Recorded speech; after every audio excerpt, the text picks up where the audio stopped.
Hi, welcome to this week's Sim Racing News Roundup, and we kick things off with Automobalista 2 again. So what we've got here is actually a couple of kind of hotfix stroke updates after the huge patch we had recently.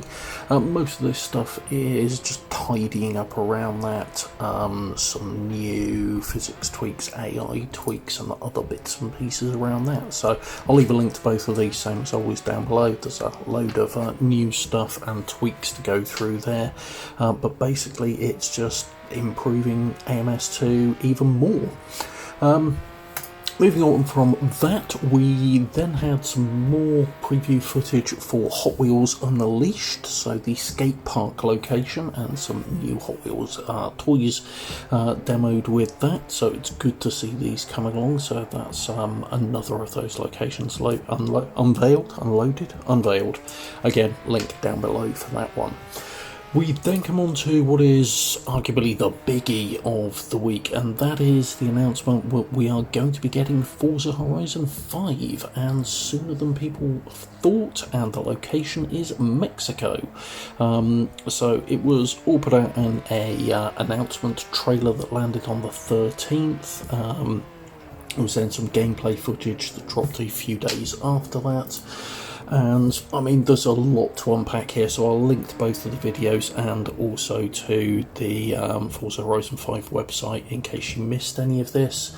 Some good stuff that's just off to the top of my head that's worth looking at in this is it's going to Mexico, seasons are coming back, but we're going to have biomes or microclimates. So whilst it might be raining in one part of the map, it might be clear in the other part of the map, because of how the different geography and the different weather reacts in it, which is a nice twist. I quite like that.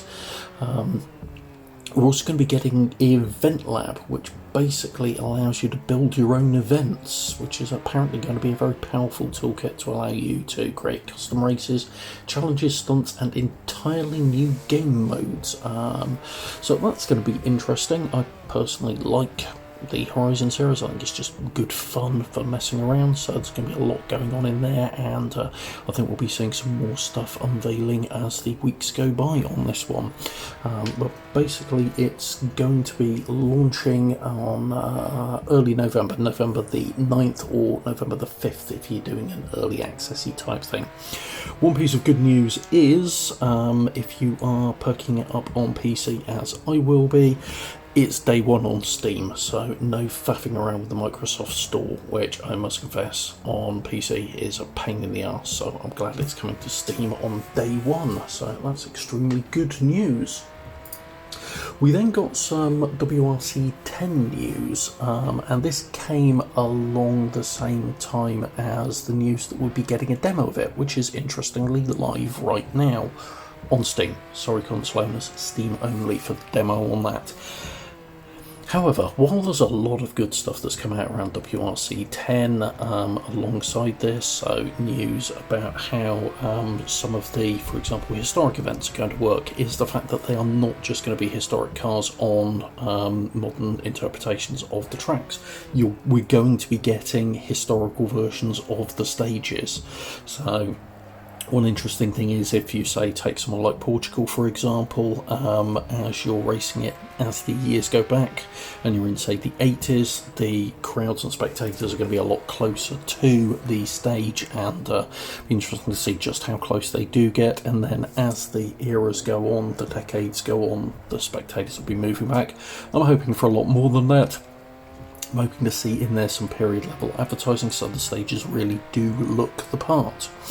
So anyway, they dropped this really nice big demo on Steam with 3 full stages, 4 WRC cars to try on it, lots of good stuff, and it doesn't work with the vast majority of wheels, including my T300, which really sucks and is very, very, very frustrating. Some people have had luck if they've cleared all their wheel drivers and reinstalled and updated them. I've tried that.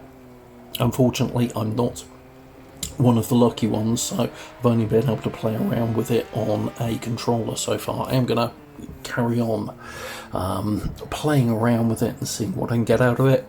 and hopefully they will patch it on the demo, but as it's a time limited demo and it will be switched off on June the 22nd, I'm not holding my breath for that, so that is a bit frustrating. Now, Nacon, the studio that bring us WRC10, are not content with dropping a time-limited demo for WRC10, also dropped a time-limited demo for Rims Racing, which is their upcoming realistic bike racing game. And I've already convinced myself I will not be buying it, not because it doesn't look good, because it does look bloody good, but because I still suck at bike games in all honesty, and I'm sick of dumping my money into something I suck royally at, so I'm not going to. I'm just going to look at them and go, ooh, pretty. And ooh, pretty, it does look really good in all honesty. I'm still not convinced about the fact that you've only got, what, about 6 to 8 bikes in there, and you can go into a lot of depth, and I have read that there are some quick time events for if you wish to change parts, so you have to go through each stage of changing the part using quick time events, which I think will be great for the first 2 times you do it, and by the time you get to about the 3rd or 4th it will start to get really sodding grating.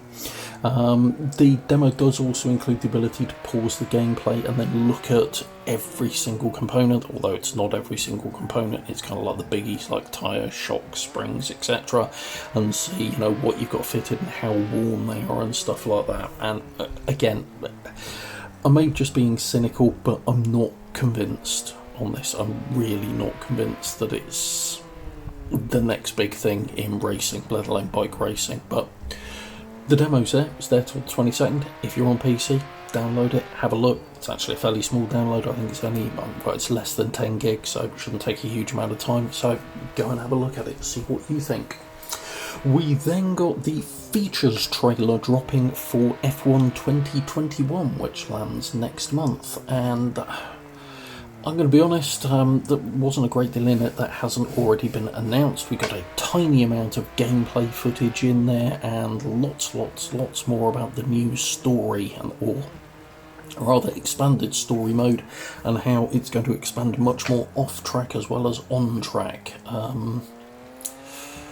Yes, still not convinced by that side of things, but it's an F1 game, so I'll probably pick it up just to see what it's like, because I'm a sucker for them, even though I very rarely then play them heavily, because I'm also a bit stupid like that. But there we go. And then finally, rounding the weekly news off, we have a KartKraft has been given an update. Most of this is just really tweaking it around Unreal Engine's latest build, so it's been updated to Unreal Engine 4.25.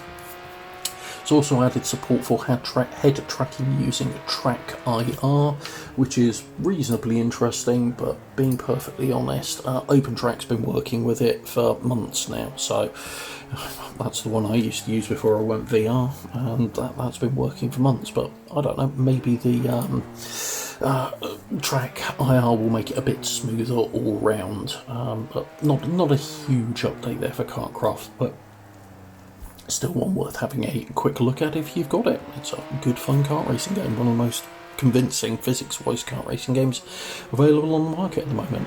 So that's everything we've got as far as the fun with updates goes. What you've been watching here is a Ferrari 512 TR from 1994, and this is another car from the Assetto Corsa Our Racing Simulators studio, mod house, call them what you will, over on Facebook, although because I know people hate Facebook, I will leave a direct link to the mod. So this is the work of Dan Buxer, I think it's Buxer, Dan Buxer, from that group, although it is a collaborative effort, and it's a great looking car, it drives great, it's really good fun, and I fancied taking it somewhere that was a bit wet and night timey, so you may recognise this is actually Grid's San Francisco track, but recreated for Automobalista, and I'll leave a link to both of those down below. Hopefully if you are a PCA why am I saying Automobalista? I've no idea, that's complete nonsense. It is, of course, Assetto Corsa.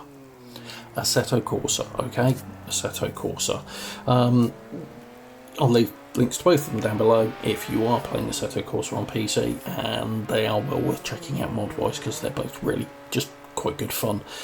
So that's everything for this week. If you do want to leave any feedback, please do drop it in the comments down below. If you've enjoyed this video, hit the like button, and if you want to see more content like this, please do like and subscribe to the channel. Thanks very much. Take care.